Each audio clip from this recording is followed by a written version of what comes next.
guys, and welcome to the first of our 3 Vodacom Digi Parenting webinars. I'm your host, Azania Mosaka, and I'll be guiding us through the next 45 minutes that'll be filled with learning, story sharing, and no doubt, lots of laughter. Before we get started, let's just have a quick refresher of these webinars and how they'll work. Today we'll be joined by a number of very special guests. They'll be here to chat about parenting, especially with newborns in the digital age. The webinars will last around 45 minutes and we'll be sure to take a few short breaks along the way. Same time next Saturday, on the 6th of March, we'll talk about raising toddlers in this day and age. And finally, the following Saturday, that's March the 13th, we'll be finishing our series of parenthood webinars by talking about how we, as parents, can protect primary and high school children in this digital age. Not only will we learn a whole lot through these webinars about parenting, but you also stand a chance of winning some fantastic prizes. So once again, welcome to the show, and let's get started, shall we? Let's kick things off by bringing on our very first guest, a woman that I'm really excited to sit down with. She's the creator of The Art of Superwoman, a website and a blog for women to explore and celebrate the journey of womanhood. She's a mother, a doula, and a vocal advocate for mental health and women's empowerment. She's a TV personality, a blogger and entrepreneur, and just all-round superwoman. That's Oluwethu Leshabane. Welcome, Oluwethu. Welcome, great to have you here. Thank you, lovely to be here. Well, we're going to be discussing the importance of preparing for the arrival of newborns in these extremely uncertain times, particularly in the digital world, where there's so much information which can sometimes be inauthentic and even harmful. But here's the thing. In most digital and internet awareness discussions, we tend to talk about how we can protect our kids from harm online. But newborns don't really need this since, they're newborns. We might not want to expose them to too many electronic devices, though, and digital stimulus at this age, but they're fairly safe from the online content itself. But what about us as the parents? We should want to use the internet as the valuable resource it can be as we prepare for our kids' arrival, and indeed after we've given birth. There's so much incredibly useful information, videos, tutorials, podcasts, and even support networks on social media. Are we ourselves safe from online content as we prepare to have our kids? And most of us have heard of things like fake news, conspiracy theories, and the like. And how can we know what we should and shouldn't believe online? In times gone by, it was easy in a way. We listened to the doctors, the nurses, and parenting experts. We read the officially published baby books and family magazines. But now, a simple viral video or social media post can gather momentum and have huge effects. Oluwethu, I want to bring you in at this point. What do you think of this? Absolutely. And parents go online not necessarily to look out for what the next trend is. They're trying to confirm certain things such as, am I doing things right? Is my child still on the right milestone? Is my pregnancy progressing the way that, the experts are saying it is? And I think there's, most parents should be able to be equipped with the tools when they go to their doctor's visits to ask the relevant questions and then to go home with the comfort that they're okay, they're fine, and you're simply just checking in as you're navigating the internet. I used a lot of apps when I was pregnant and post-giving birth to be able to navigate whether am I doing this fine? Is everything okay? Am I normal? Am I like other parents? And you're so right, because a new mother is taking in so much information at that time. Absolutely. A new dad is taking in so much information at that time. And so we need to look to trusted resources, surely. Absolutely. And that's why our doctors' visits are there, right? Our nurses, our clinics, they're there to be able to confirm certain things. So as you're navigating the internet and you're looking at all these apps and you're getting all this overload of information, write down those questions for the next time you go to your doctor's appointment as well. Absolutely. So that's in part, that's what a new mother should do, right, to prepare for the coming of her baby, equip herself with valuable information. Absolutely. But she can also look around and form a team of support around her, which is where someone like you comes in. Yes. You're a doula. So when making these considerations about how to have on your team, there's the gynae, there's the midwife, there's the doula. What should we look at? How should we consider or regard this question? So it's important to have somebody you're comfortable with, first of all. For me, it's, I mean, I start with an accountability partner. So that would be, in my case, my husband. So somebody that can walk this journey with you. Then it's the gynae. You know, we go together to our gynae appointment, or I check in with him if he's not able to make the gynae appointment with me. If I choose a midwife rather, which I did with my third pregnancy, then I go for my midwife appointment with him, and then have that backup gynae to be able to, you know, to be there on the journey and to assist if an emergency does come up. And then, you know, a doula is optional. It's still seen as a luxury in South Africa to have a doula, but it is something that I feel is necessary. What do you do? What kind of support do you provide a new mum? So emotional support, and in times of COVID, emotional support more than physical support, but because it should be emotional and physical support throughout and during your labor journey. Yes. And post-pregnancy, to check in on you as a mom. How's everything going? Are you adjusting to this new thing called parenting? Because you have to take the baby home. I thought we leave them. Leave them at the hospital? No, you have to take them home. And the reality is that we don't raise our children in a village anymore. Yeah. Lots of parents or lots of couples are isolated, or they're doing it in a much more smaller unit than historically. And I guess that's where that additional support can come in really handy. Absolutely. We're all in isolation. Literally now, during COVID times more than ever. Yeah. A lot of moms are frustrated. I bumped into a mom whilst I was at a spa appointment, who she'd come in for a spa treatment, and we got to talking in the bathroom. She says, I just had a baby 6 months ago during the peak of lockdown. And I said, wow, do you realize that you're a superhuman? Because some of the things that we got when we were pregnant, when we gave birth, you didn't get. Moms right now are not getting the breastfeeding support that they need, because nurses are also trying to maintain that social distance. They're not necessarily assisting moms as they could, you know, with the nappy changes and being able to assist mom more often in the physical contact of getting the latch right. And a lot of moms are struggling and are really struggling right now to know what the right information is, how to navigate the right information. And that's why, platforms like the Vodacom Mum and Baby platform is so necessary to get the right information to mothers on time as they need it. Because it puts you in a community. Absolutely. When you need it most. Absolutely. Wow. Absolutely. And now let's look at breastfeeding. You touched on it a moment ago. It's not obvious, it's not possible for all women or easy for all women. How do you advise that we navigate through this? I think, treat yourself as an individual. Okay. It's not a blanket fit. I know there's huge, there's communities of we breastfeed or we bottle feed or we pump and feed. Because women can be shamed. There's a lot of shaming around an inability to breastfeed. Absolutely. Strip away from that mom shaming and really look at yourself as an individual. Can I do this? What does it mean for my mental health? What does it mean for me going forward? Do what is best for your baby, do what is best for you, and also do what mentally you can take. Yeah. So that's on the breastfeeding front. But with all of this to do in caring for a newborn, especially in those early days, it's easy for that self-care to fall away. Absolutely. How do we insert it into the day? How do we make sure that we still take care of ourselves in the midst of looking after this brand new human being? I think, we could go on and on and on about self-care. But the reality is, it's harder in reality than actually, how we talk about sleeping. You're barely sleeping. But I think the little moments of self-care and the little luxuries that you can take as a mom is that cup of tea. Savor those moments of having that warm cup of tea. Savor those moments of that 5-minute nap that you can get in between babies' naps. Use the people around you and let go of that ego of I can do it all and I can do it all myself. Use the people around you to help you and assist you with the baby as much as you can. Oh, now I get what the art of superwoman is. The art is to be able to pick up the phone and say, listen, I want to take a long bath. Can you please come and look after the baby? I've pumped enough milk.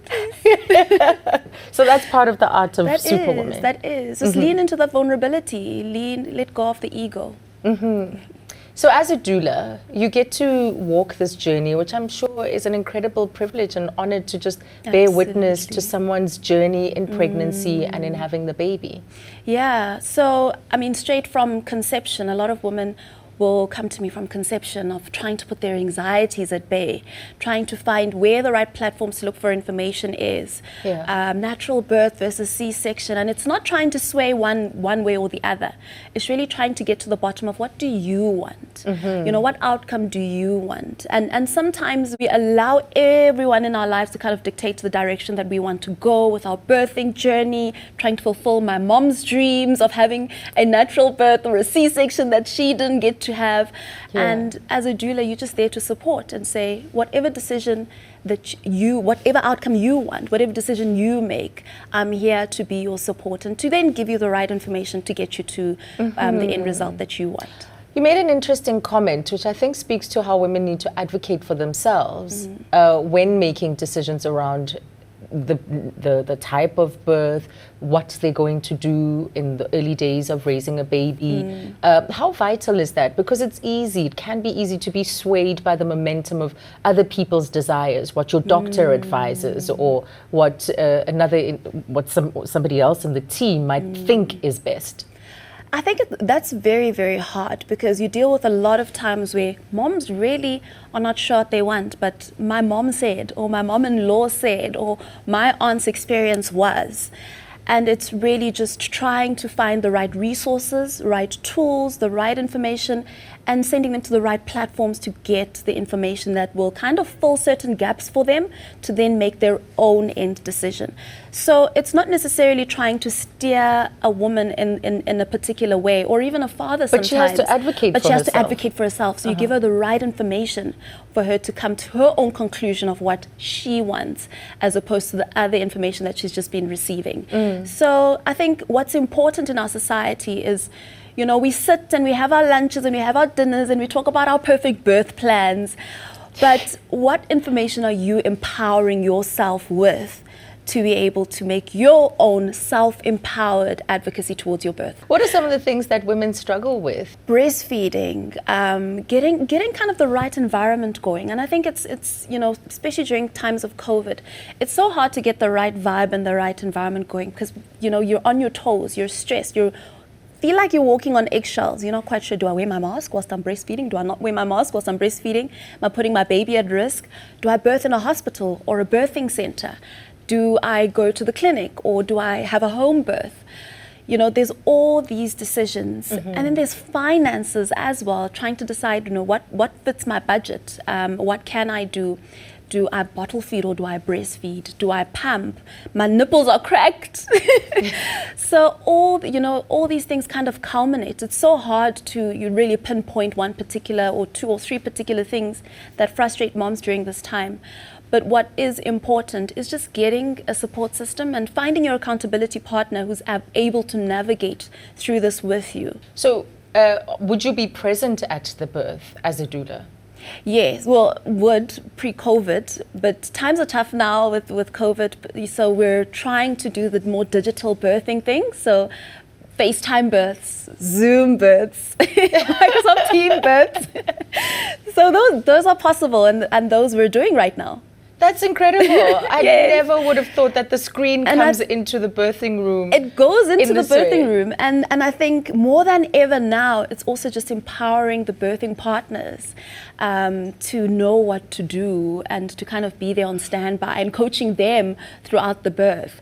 Okay, she's having a contraction, now rub her lower back. I get it. So you're not only coaching the mother. No, it's the birthing partner. Helps to support the other parent too. Exactly, exactly. We've had a great start to our webinar webinar today. So here's a quick reminder, because we'll be continuing with our conversation in a short while. But we have 2 more Vodacom Family First webinars over the next 2 weekends coming up. Next Saturday, March the 6th, we'll be discussing parenting with toddlers in the digital age, followed by a webinar on primary and high school age children on Saturday, March the 13th. Go on and register at vodacom.co.za/family-experiences. Join in and learn and stand a chance of winning a share of 20,000 rands worth of prizes. The first prize is from our guest, Olwetu's online platform, Art of Superwoman. For each of our 3 webinars, 3 of you will win 525 rands worth of a voucher for the Art of Superwoman online shop. It's stocked with fantastic products for the family, for parents, and for the home. The winners will be randomly selected from our registrants. Now, the next prize comes from Munchkin's Coaching. We'll be speaking to Celeste Rushby from Munchkin's just now. So in each webinar, 3 Munchkin's vouchers for parent coaching, each with 1,900 rand, will be up for grabs. And the winner will be randomly selected from anyone who has sent through questions on the social media platform using VC DigiParenting hashtag for this webinar series. And then finally, there's a grand total of 9,600 rands worth of Take-A-Lot vouchers to be won. That's 6 vouchers, each worth a cool 1,600 rand. To stand a chance of winning one of these vouchers, sign up for one of Vodacom's special hero deals. So let's hear a little bit about those hero deals, shall we? Vodacom is offering a package of home internet with 200 gigs plus a fantastic V Kids Watch, free at 449 rand per month for 36 months.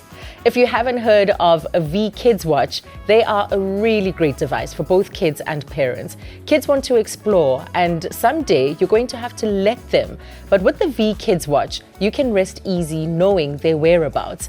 You can check their location via an app, and they can even send alerts to your mobile just in case they need you. So they have the freedom to do more while you have the reassurance that you're both connected. Remember, by signing up to this Vodacom Hero deal, you're not just getting a great value package and security for your family, you can also stand the chance of winning a 1,600 rand Take-A-Lot voucher. If you'd like even more gigs, Vodacom Home Internet is also offering 600 gigs at 949 rand for 36 months and 800 gigs at 1,049 rand for 36 months. And not only that, but by signing up for one of these great deals, you get yourself that amazing V Kids Watch free and also stand the chance of winning 1,600 rands worth of Take-A-Lot vouchers.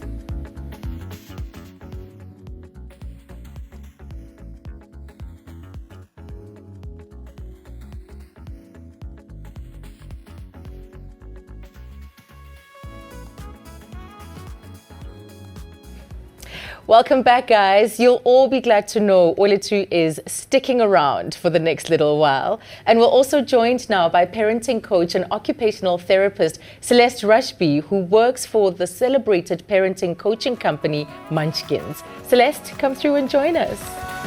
Hello. Great to have you, Celeste. I get to be one of the girls. Well, we'll hear more about what Munchkin's does in our final section. But for now, we're going to talk a little bit about the taboo subject of birthing issues. They are a reality, but how common are they? Well, it's good to be informed that it doesn't always work out perfectly as planned. Yeah. That there are resources to help you to be able to have a higher success rate of reaching your dream.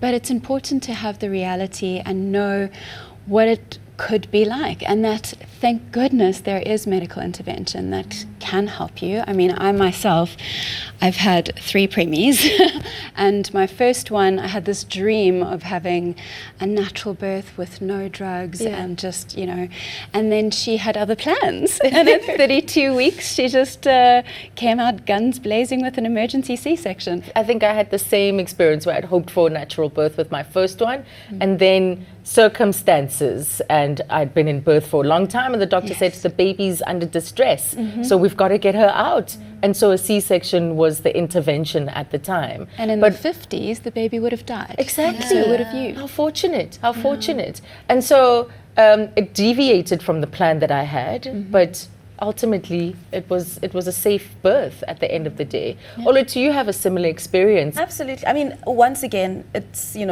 I don't know how the first 2 times would have turned out if I'd put my foot down and said, no, I want my natural birth. But I'm glad to have healthy and happy babies due to, that medical intervention of having 2 C-sections the first 2 times. But this last time, I went in guns blazing on the internet and got all the research. I printed out articles and research so that I could also get my husband on board in my mission to get my VBAC after 2 C-sections. So, I mean, I went in and I did all my research, watched all the videos on YouTube, went and did all these medical articles and got all the apps to try and track what's going on. You also want to go through other mothers who have had 2 C-sections and then a VBAC. What did they go through? What kind of services did they enlist? So the internet has all this information, and then it's being able to then I had to write down all my questions. I had a notebook, wrote down all my questions that I'd ask the next time I went to my midwife appointment or when I went for my gynae. Otherwise you forget when you get there. You do, hey, your mind goes completely blank. I know I wanted to ask a question. Especially with preggy brain. Exactly. So you get there with your notebook full of questions, of things that you've seen on the internet, and then there's times where she's just like, honestly, you need to relax. It's not that deep. It's not that deep. It's really not that deep. But now we're hitting our audience with terms. VBAC? Vaginal birth after C-section. Yes. There we go. That's what it means if you're wondering. And now baby is here. How should mum focus on bonding with baby? So skin on skin is very, very beneficial. There are so many benefits of it, and if you look up kangaroo mother care, you'll see a whole lot of information. They're backed by science, and you'll see when the child's against your skin, it produces oxytocin, like you were speaking about before, where you feel a lot more bonded. It helps to improve your chance of being successful at breastfeeding. So that's one thing. But it's also important for daddy to bond with baby. So dad also needs to have the skin on skin, keeping in mind that the way that a mom's body works is a bit different to dad. So did you know that for a mother, if your baby is a little bit hot, your breasts can go down 2 degrees to cool your baby down, or up 2 degrees to warm your baby up? And if you're holding twins like I did with mine, it changes according to what the babies need. But men don't regulate their baby's temperature, so they could overheat. So you need to keep that in mind, but otherwise it's really good for dad bonding too. See, I just always love hearing stories about the breast milk intelligence. Yes. Breast milk is the original technology. Okay, it's the original intelligence. Original design. Honestly. Yeah, adjust according to what the baby needs as well. And the more you breastfeed your baby, your breast milk will adjust to what they need. It's like a natural antibiotic for baby. It's incredible. It's a natural without antibiotic. the bad side effects. Absolutely. So now we're establishing this bond, they're skin to skin. What else can we do? Eye contact, I hear, is also quite important. Just while you, and being responsive to baby's needs at the time to ensure that they feel assured and there's a sense of security in the world. I think, establishing firstly, the comfort of mom as well. Babies pick up also the anxiety of mom. Getting that latch right and getting that breastfeeding right, holding baby correctly, and just that eye contact as you're breastfeeding establishes or bottle feeding, establishes that confidence in baby that mom is there and that comfort level as well. The oxytocin then flows and the breast milk then flows easily. I haven't had a newborn in 15 years. The two of you are much closer to the time of newborns. And we work with newborns too, Exactly. So tell me the ages of your kids. So my eldest is 11 and my twins are 8. But in my line of work, I help a lot of parents to learn how to bond with their babies and how to get them to sleep absolutely beautifully from the very beginning so that you don't end up needing to do sleep training. So between 4 and 8 weeks is the ideal time, and then I teach them the techniques. And one of the things that's very helpful is for baby to be able to always smell mom. So you don't, it's nice to do the KMC, the skin on skin, but if baby always sleeps on you and that continues, you're going to have a 2-year-old that's sleeping on you. I had that problem. So it's quite nice to actually have a doo-doo of some sort that you tuck under your bra so it lies against your skin and absorbs your smell. And then when you put baby down to sleep in his cot, nice and swaddled and snug, then you have that there to smell mommy. And I even did that in the NICU with my preemie babies while they were in their incubators and sharing their cot in the ICU. They always smelt me. Yeah. That's such a nifty trick, you know, to make sure that whenever they're sleeping in their cots, they have that sense of comfort. Yes. You know, once they start to wake up a little bit and they know mommy's not too near. far. That's such a great trick. And your kids, Olwetu? 9, 8, and 2 going on 3 soon. You see, we'll be talking toddlers in our next webinar. Terrible twos. We'll be talking Terrific toddlers. Heading to So Celeste, how do we get them to sleep right from the onset? So there's quite a few things that you need to put in place, but one of them is that you need to swaddle your baby. So babies have, I'm sure you've seen that, Moro reflex or startle reflex as it's known. It is the most useless reflex that human beings are born with. It's pathetic. They'll be peacefully sleeping and out of nowhere arms go flailing and wake them up. So those arms need to be strapped down, not at their sides but against their chest, because it's proven that when you bring yourself towards your midline, you feel calmer. So what's the first thing you do when you hear bad news? You bring yourself towards yourself, right? It's because that makes you feel safer and calmer. So you swaddle baby with arms against the chest in the middle. Or, you know, if baby sleeps on your chest, the arms are then confined. So then they don't have that. And, baby will only sleep nicely on my chest. Just swaddle them. They'll be fine. Swaddle with your smell nearby. Babies also need to suck. Now, this is a bit of a controversial subject because a lot of people are very anti-dummies. But the thing is, again, science has proven babies need to suck. So if you want your baby on your breast 24/7, that's your deal. Not a fan. I love breastfeeding, amazing, but it would drive me insane if it was all day long and all night long. So again, technology, dummies are amazing, but the trick is to stop your baby from being a toddler that's talking through a dummy. Don't you hate that? Is to make sure that from the time they start crawling, then dummy lives with the doo-doo in the bed, and it's for sleep only. And that way, if it's for sleep only, when they get to 2.5, it's easy peasy to get rid of. You're creating the right associations. Exactly. Then you don't have the talking through the dummy. But then, so it's the swaddling, it's making sure baby isn't awake for too long. The very first sign that you see that baby is starting to ever so slightly feel drowsy, you put them down in their cot and you provide hands-on support for baby. Regular movement is calming. Irregular movement is stimulating. So that's why if you're patting baby's bum like a heartbeat, it's nice and calm. If you are walking, that is calming. If you're doing this, because you're freaking out, then it freaks baby out too. That's so handy. Regular movement. Really, really handy. Yeah.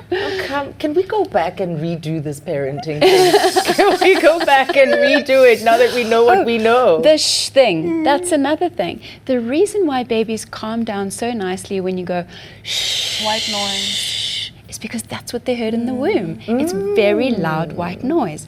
And let me tell you, there are so many free white noise apps all over the place and on YouTube that you can just have a device somewhere in the room and you just put it nice and loud, because it's quite loud in the womb, that sound of the white noise. And that just helps baby feel calm and safe as well. That's wonderful advice. But now I've got a hot potato for both of you.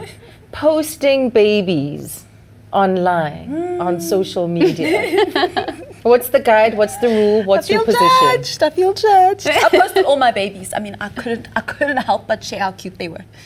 So cute. Absolutely. But you've got to just keep in mind that whatever you post is going to stay online. So are these pictures of their cute little bums something that they want to still be on when they're 17? 'Cause that's what they're heard in the womb. It's very loud white noise. And let me tell you, there are so many free white noise apps all over the place and on YouTube that you can just have a device somewhere in the room and you just put it nice and loud, because it's quite loud in the womb. That sound of the white noise. And that just helps baby feel calm and safe as well. right? Also keeping in mind that if you have a picture of a naked baby on your phone, you can be liable for child pornography, which is quite intense, because a lot of us are actually part of WhatsApp groups for moms support, and people will go, oh, this is the nappy rash that my child had. You better delete that photo so fast. And if you need help with nappy rashes, then just kind of, you know how you can edit the photo and you can cover the certain areas and just show the little parts on the side. Rather do that.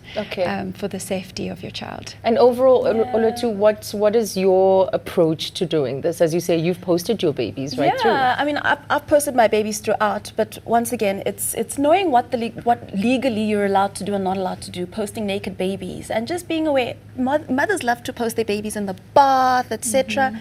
Take a towel and just cover the bits, you know. There are predators online. Absolutely. There are a lot of predators online, and it's just monitoring that as well, you know. Absolutely. And doing it with care, because someday they're going to be all grown and they'll know what you put online. Well, thank you so much to Celeste and Olotu. Thanks, guys, for your amazing insights today. Olotu will be leaving us for now, but thank you so much. It's been a pleasure having you on our couch, and I look forward to seeing you again for our next webinar. We'll be talking toddlers in the digital age. We'll be hearing about that 2-year-old. Well, now it's time for another short break, after which we'll be chatting in more depth with Celeste all about the work that they do as a parent coach with Munchkins. She'll also be answering questions sent in by you, so stay tuned for more. We've mentioned Vodacom DigiParenting a few times now, so let's hear just a little bit more about this excellent parenting companion.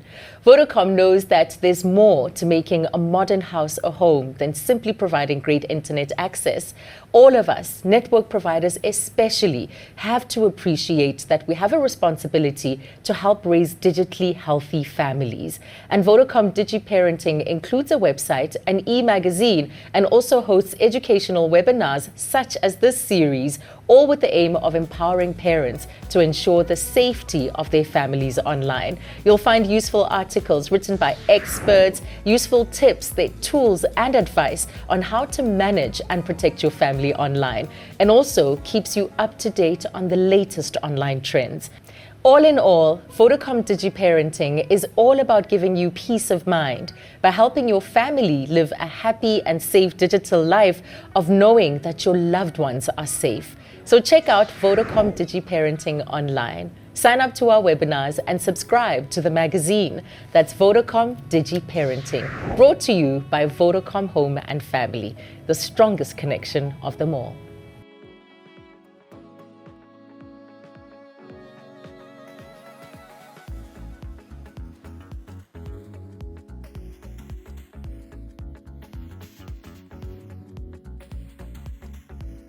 Welcome back to our final segment of our Vodacom DigiParenting 101 webinar. I'm still joined by Celeste Rushby of Munchkins. Celeste, I would really love to know what it is that you do. What does parent coaching entail? So Munchkins is all about empowering parents to transform the family dynamics. So instead of us just fixing the children, we found if we fix the parents, the children fall in line. Yes. So we do this, we use really practical tools. It's not airy-fairy, wishy-washy nonsense. And we have a few different services we provide, but the main one is the 3-hour consult.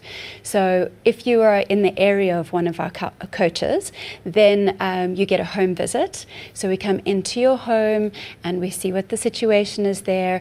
And you observe us as we parent. Observing takes way too long. So we actually chat with the parents, find out what's happening and observe while we're doing that. And then we actually set up situations that trigger those behaviors, and we coach the parents through it as it happens.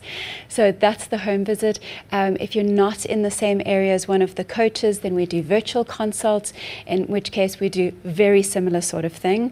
The other thing we do is hourly consults, which is more of a top-up, and really after the 3-hour session, you don't actually need us again for at least another 6 months, if not 6 to 12, because we cover everything for that age and stage stage within the 3 hours.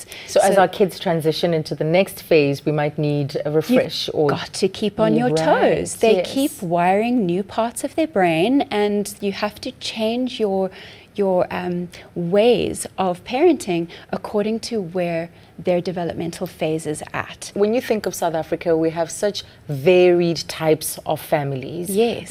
You have child-headed households, you have guardians, grandparents looking after children. Yes. So we're not talking about a nuclear family anymore in the modern age. And that's the problem. A lot of books out there are about the in-the-box type of kids.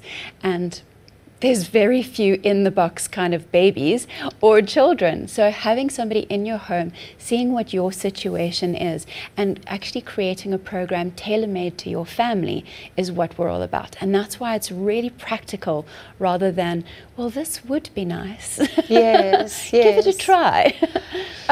I can see the importance of having such a service because we go to school to study. We do so much to equip ourselves for other areas of life. You even need a license driver's for your license. TV. TV, yes. But to raise the future generation, the future leaders of our country, all you need to do is have sex. And know how to do it, which we don't. We don't. So there is a need then to help us or to get coached in how to be a parent. And unfortunately, because we might not have had the model, we might not have seen it in our parents or learned from other people around us. Or we had a terrible model. Yeah. Or we think that we have to do it the way our parents did because we don't know any better. And there's a lot of conflicting information on social media. And what I've found is that, you know, there used to be a trend where it was all, back in the day, it was all rules and regulations, and you'll do it my way or the highway, and children should be seen or not heard. And then we had children that would listen really well in the beginning, but that was out of fear rather than respect. But the trend nowadays is tipping the scale all the way the other way around, where it's all about indulging, making excuses for behavior, and blaming really awful behavior on at least he's expressing his feelings, instead of going, you know what, there are beautiful, healthy, appropriate ways to express your feelings. But if you're going to hurt your sister, there's going to be a consequence. It is not okay. Mm-hmm. Yes. And because of that trend where the boundaries are wavering and there's a lot of indulging, what we have now is an epidemic of children that have no respect for adults. They also have a lot of anxiety that stems mostly, not always, but stems a lot from the inconsistency in the boundaries at home, where they feel like they can't trust their own parents to say what they mean and mean what they say. And if you can't trust your own parents, then you don't feel like you can trust yourself or anyone else around you. The world, precisely. That's it. Wow. And then, so changing the dynamics in the family, it's clear, then the dynamics in society will be impacted as well. Exactly. How do we do that then from the time that baby is a newborn? How do we get on this path? So with newborns, it's all about creating attachment, healthy attachment, not unhealthy attachment. What I mean by that is you need to absorb your baby. You need to have eye contact and talk to them and just take them in and just have that really close one-on-one time.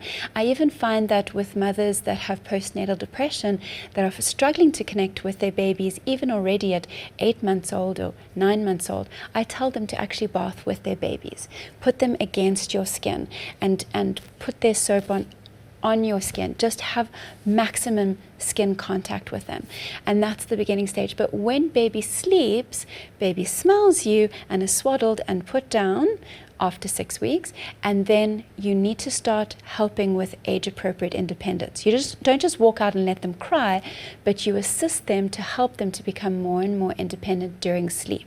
Because I find that when babies require assistance to fall asleep, they tend to fight sleep and see it as something negative. And then parents become more anxious, which then makes the child more anxious, and it just becomes quite a nasty spiral. But really, for the first 4 to 6 weeks, you can't break any rules. They don't create any bad sleep habits before that. It's really just about helping them to adjust from the womb to the world. So if we start on the right footing, we can continue on the right path. So we've got some viewer questions that have come in, Yes. and let's address them. One of them is it possible to work from home with a newborn, and any advice on how I can succeed at this? It is, but you're not going to be quite as productive as you were before the baby arrives. So give yourself that grace, forgive yourself, know that it's okay and it's just a season. So with your 4 to 6 week old, hopefully you don't have to work during that very, very early stage. But if you do, baby can be in the sling. Baby needs to be against your chest a whole lot, and then just take your breastfeeding breaks or your bottle feeding breaks, and you can have baby sleeping near you, but it needs to be not with the light of the computer shining on your baby. So just create a little space that works for you. Wow. And then this question of social media that we touched on earlier on, comparison. Surely that can stress a parent out during that period, feeling that you're isolated, you're posting baby, and you're looking around at what others are doing. This question of comparison, because yes, it's a community you're a part of, but making sure that at least you are doing your best. I find that when it comes to public social media, people tend to only post things that are the perfection moments of their life. Yes. And knowing that beforehand helps you realize that nobody's going to take a picture of their cracked nipples and of the baby that is screaming and they can't stop the baby from screaming at that moment. They're not going to take pictures of that. They're only going to take pictures of their cherished moments. But you need to know that they do have those horrible moments where they just don't know what to do with this baby. Whereas when it comes to things like closed groups, like WhatsApp group for just the mothers that you went to antenatal classes, or like I run a WhatsApp support group for mothers of multiples in the southern suburbs in Cape Town, where there you can be raw. There you can say, oh my gosh, this is what I'm struggling with.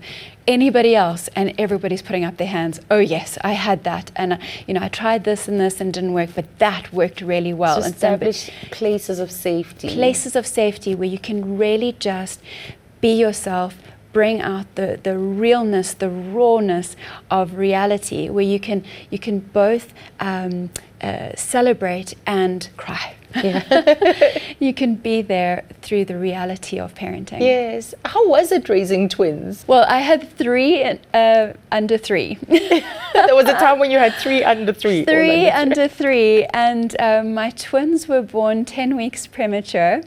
It was tough. I'm not going to lie. It was tough, and at that stage, there was no WhatsApp support group for moms of multiples like I made later, because and that can make you feel really isolated. So that's why I wanted to make sure that nobody feels like that again. And even though my twins are 8 years old and all the other moms have babies and toddlers on my group, I keep running this group because I want to make sure that these people have that kind of support. Some kids, maybe it's easier to connect as parent and child to a specific child, yes. But then your connection to the next child might be very, very different, which can leave you really perplexed. We say same house, same parents, but a very different child altogether. How do you coach around that? So babies are born with their temperaments. If you have twins, even in the womb, you can feel the difference between the two. When they're born, you can see the difference in their temperaments, very much right from the beginning. And what I've found is that your first 2 children, if they're born within 4 years of each other, they will be opposites in temperaments. And twins always have opposites in temperaments, even if they are identical twins. Wow. So it's important to be able to find out how that child's mind ticks, like what they're excited about, what they're not so keen on, how they do connect and how they don't connect. But you'll start picking up your child's temperament from birth. Some babies are just super, super smiley. Others need to suss you out for a bit first, and others are a little slow to warm up. Just kind of chilling in the world and watching things go by. And very easy babies and sleep beautifully and aren't perturbed. Others just scream at a drop of a hat. So they have their temperaments from very early on. But it's beautiful to have them each different. So that's it. Thank you, guys. That's it for our very first Vodacom DigiParenting webinar. And I hope that you had a whole lot of fun, that it was an enjoyable time. I know that I learned a lot. A huge thank you to Oluwetu of Art of Superwoman and Celeste Rushby of Munchkins for their company and their expertise. And of course, a huge thank you to you for joining us today. Remember, I'll be joined again by Oluwetu and Celeste, same time next week, and we'll be moving the discussion away from newborns and onto toddlers and parenting in the digital age. And then the following week, our third webinar will address primary and high school age children and the things that we can do to protect them in this day and age. And don't forget all the great prizes that are up on offer. 525 rands worth of a voucher from Oluwetu's online shop at Art of Superwoman, and then 1,900 rand of a voucher from Munchkins, and of course the 1,600 rand vouchers from Take a Lot. So sign up for the Vodacom Hero deal, including home internet and a free V Kids watch, to be in with the chance of winning those Take a Lot vouchers. I look forward to joining you again next week. Thank you so much for watching.